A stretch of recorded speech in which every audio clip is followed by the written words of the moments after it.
नमस्कार साथीहरु विद्यालय समुदाय सम्बन्धबाट हामी 8 वटा प्रश्न लिएर आएको छौं। यो प्रश्नहरु निमावि लाइसेन्सको लागि र मावि लाइसेन्सको लागि प्र्याक्टिसको लागि सहयोग हुन सक्छ। साथै यो टीएससी मा पनि काम लाग्न सक्छ। त्यसकारण यो भिडियो अन्त्यसम्म हेर्नु होला, किनभने यो क्वेशनको साथसाथ अन्य कुरा पनि जानकारी हामी यो भिडियोमा प्राप्त गर्छौं। तपाईले भिडियोलाई अन्त्यसम्म हेर्नु होला है। क्वेशन नम्बर 1 मा समाजमा स्थापना भएको औपचारिक अंग तलको मध्ये कुन हो? समाजमा स्थापना भएको औपचारिक अंग स्थापना मध्ये तलको मध्ये कुन हो? कुन औपचारिक अंग स्थापना भएको छ? अस्पताल। तर हामी याद राख्ने एउटा कुरा, हामी शिक्षा पढिरहेका छौं, त्यसकारण हामीले यसलाई प्राथमिकता सही आन्सर यो हुन्छ विद्यालय।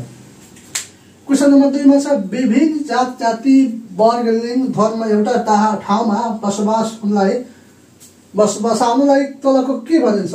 विभिन्न जात जाति धर्म अन्य संस्कृतिको मानिसहरूले एक ठाउँमा बसाउन तलको के भनिन्छ? संगठन समूह पद्धति माथिको सबै। अब सबैले लाग्छ यो, तर यो होइन, यो के हो? पद्धति हो।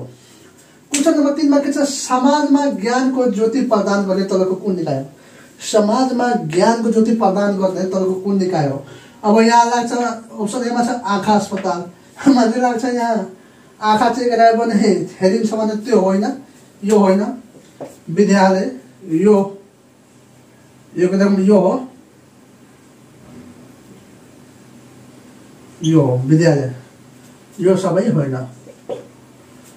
क्वेशन नम्बर 4 मा छ विद्यालय सञ्चालनको लागि स्रोत विद्यार्थी कहाँबाट आउँछ? विद्यालय सञ्चालनको लागि स्रोत विद्यार्थी कहाँबाट आउँछ? कहाँबाट? यहाँ छ अप्सन ए मा छ समुदाय, बी मा समाज, सी मा गाउँ, डी मा शहर। यो दुटा भएन कुरो भएन, यो दुटा हुनु कुरो भएन। अब यो दुटा छ, यो समाज होइन, यो बेटर हुन्छ यो समुदाय। समुदायमा सबै किसिमको सबै जात जातिको विद्यार्थीहरू बसेका छन्, यो समुदाय हुन्छ। अब यहाँ क्वेशन नम्बर 5 मा छ विद्यालयको भौतिक तथा आर्थिक स्रोत कहाँबाट प्राप्त हुन्छ? विद्यालयको भौतिक तथा आर्थिक स्रोत कहाँबाट प्राप्त हुन्छ? यहाँ छ समाज, यहाँ समुदाय, यहाँ व्यक्ति, यहाँ समूह। यसको सही हुन्छ बी समुदायबाट। क्वेशन नम्बर 6 मा छ विद्यार्थीहरूले विद्यालय पूर्व कहाँ व्यक्तित्व गर्छ? विद्यार्थीहरूले विद्यालय जानु पूर्व कहाँ बसिरहेको हुन्छ, व्यक्तित्व गर्छ? यहाँ छ समुदाय, समाज, घर, विद्यालय। यसको सही हुन्छ यो समुदाय, घर होइन, समुदायमा यो घर सबै पर्छ। क्वेशन नम्बर 7 मा छ बाल बालिकाहरूलाई नियमित रूपमा विद्यालय पठाउने दायित्व कसको? तपाईहरुले आफ्नो बाल बालिकालाई नियमित पठाउने, या तपाईहरुको आमा बुवाले तपाईले नियमित विद्यालय पठाउनको लागि के कसको जिम्मेवारी हुन्छ?